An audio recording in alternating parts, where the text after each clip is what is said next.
திரு எங்க இருக்கான்னு மகாவுக்கு தெரியாம இருக்க சான்ஸே இல்ல. அவளை ஃபாலோ பண்ணா ஈஸியா திருவை பிடிச்சிடலாம். ஆனா திருவை பார்க்க போறது எனக்கு தெரியக்கூடாதுன்னு அவ நினைப்பா. அவளுக்கும் தெரியாது அவளை நான் ஃபாலோ பண்ணிக்கிட்டு இருக்கேன்னு.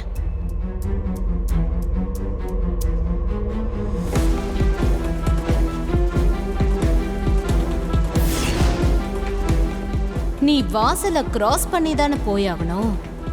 உன்னை வச்சே அந்த திருவை தூக்குறண்டி.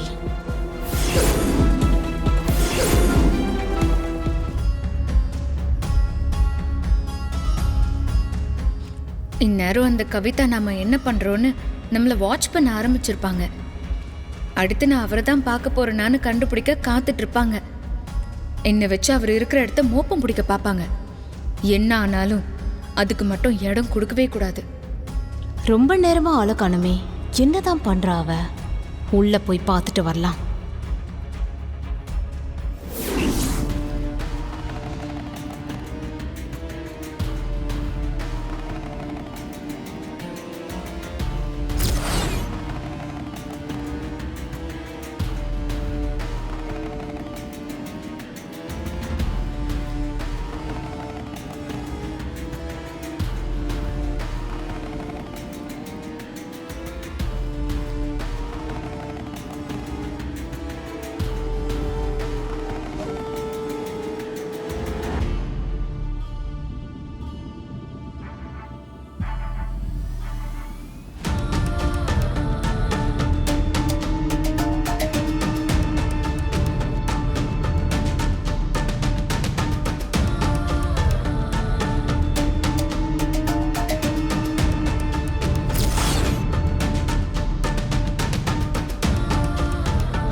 என்னையே வேவ் பாக்குறீங்களா?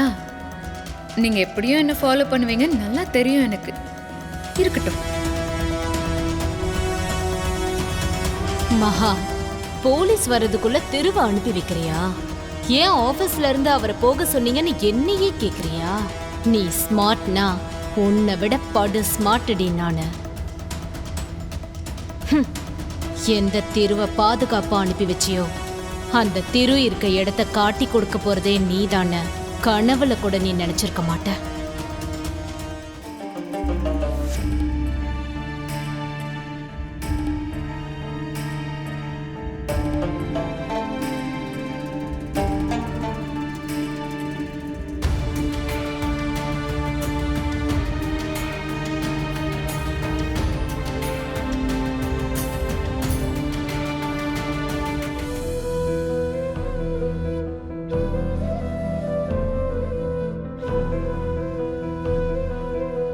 அம்மா, கவலைப்படாதீங்க அம்மா. எல்லா பிரச்சனையும் சரியாகி அவர் சீக்கிரமே வந்துருவாரு. உங்க பிரார்த்தனைக்கு எல்லாம் கண்டிப்பா பலன் கிடைக்கும்மா.